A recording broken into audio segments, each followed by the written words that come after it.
मुल्तान में सैलाबी सूरत हाल बरकरार। शेरशाह बंद तोड़े जाने के पेश नज़र अवाम की नकल मकानी रिपोर्ट के मुताबिक दरिया चनाब में पानी की सतह में इजाफा हो रहा है। दरिया चनाब में हैड तरीमों से निकलने वाले 5,43,000 क्यूसिक पानी मुल्तान की हदूद में दाखिल हो गया, जबकि हैड मोहम्मद वाला के मुकाम पर पानी की सतह मुसलसल बुलंद होने लगी।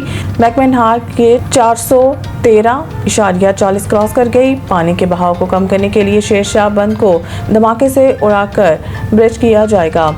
शेरशाह बंद ब्रिज होने से 20 से ज़ायद मुजाजात मुतासर होंगे। MNA अब्दुल कादिर गिलानी और MNA अली कासिम गिलानी ने लोगों से घर खाली करने की अपील की है।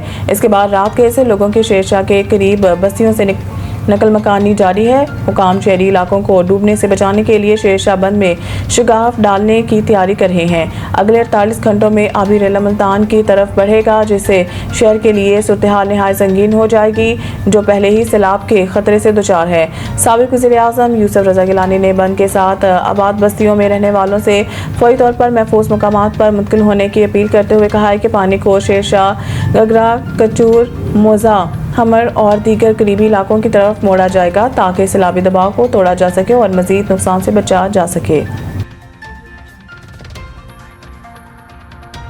UN इजलास में शिरकत से रोकने के हरबे। अमेरिका का फ़लस्तीनी वफ़द को वीज़ा देने से इनकार। मीडिया रिपोर्ट्स के मुताबिक अक़वाम मुत्तहिदा की कॉन्फ्रेंस न्यूयॉर्क की बजाय जनीवा में कराने के मुतालबात में इजाफा हो रहा है। ताहम जनरल असम्बली का इजलास आज से न्यूयॉर्क में शुरू होना है, जिसमें फ़लस्तीन को तस्लीम करने से मुतल्लिक अहम फैसले भी मुतवक्किल हैं। जनरल असम्बली में आला सतह के मुबाहसे 23 से 27 सितंबर तक होंगे और UN जनरल असम्बली का इजलास 29 सितंबर को ख़त्म होगा। मीडिया रिपोर्ट में बताया गया है कि ट्रंप इंतजामिया ने फ़लस्तीनी सदर और वफ़द को वीज़े देने से इनकार कर दिया।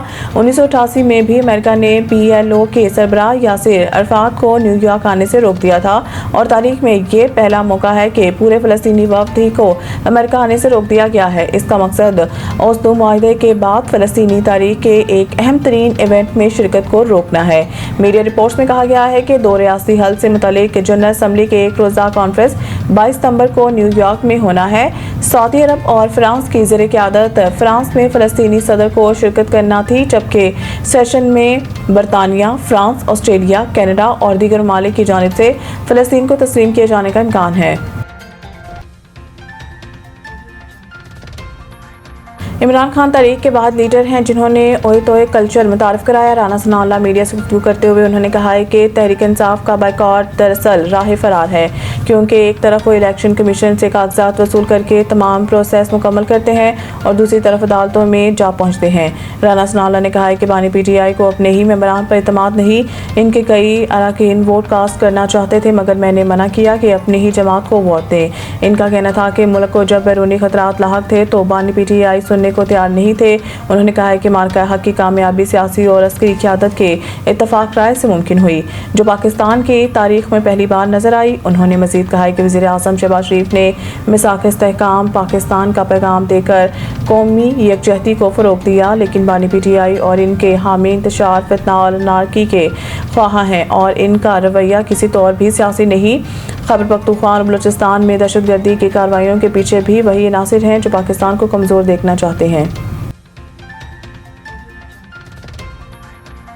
Indian TV anchor Anjana Keshav को मुस्लिम मुखालिफ बयानात महंगे पड़ गए। मुकदमा दर्ज। ये मुकदमा retired police officer Amitabh Thakur की दरख्वास्त पर दर्ज करने का हुक्म दिया गया, जिन्होंने मौका अख्तियार किया है कि अंजना केशव ने अपने प्रोग्राम में भारतीय मुसलमानों को नापसंदीदा बोझ के तौर पर पेश किया और इनके खिलाफ नफरत अंगेज जज्बात भड़काए। रिपोर्ट के मुताबिक 14 अगस्त को अंजना केशव ने अपने प्रोग्राम हिंदुस्तान की तकसीम का नामुकम्मल एजेंडा में कहा था कि 1947 में 4 करोड़ भारतीय मुसलमानों में से सिर्फ 96 लाख पाकिस्तान गए। उन्होंने ये सवाल भी उठाया है कि जब तकसीम मजहब की बुनियाद पर थी तो बाकी मुसलमान भारत में क्यों रह गए।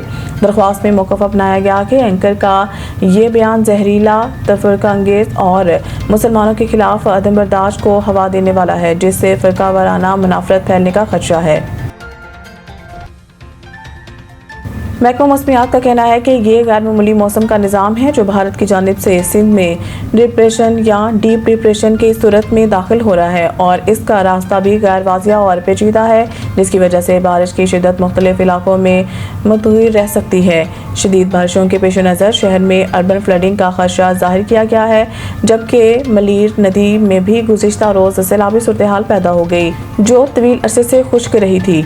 मौसमी सूरत हाल के बायस जना सिंध मेडिकल यूनिवर्सिटी ने आज होने वाले तमाम इम्तहानात मुलतवी कर दिए। यूनिवर्सिटी इंतजामिया ने वर्क फ्राम होम पॉलिसी नाफिज करते हुए ऐलान किया है कि तमाम क्लासेस ऑनलाइन ली जाएंगी। वाइस चांसलर के मुताबिक तलबा और स्टाफ की जान माल के तहफ़्फ़ुज़ को मद्देनज़र रखते हुए ये फैसला किया गया है। एक ट्रॉफी 8 दावेदार, किसका चलेगा वार? एशिया कप का आगाज मंगल को हो रहा है। कप्तानों की मीडिया कॉन्फ्रेंस और ट्रॉफी के साथ फोटो सेशन सुबह 11:30 बजे दुबई इंटरनेशनल स्टेडियम में होगा।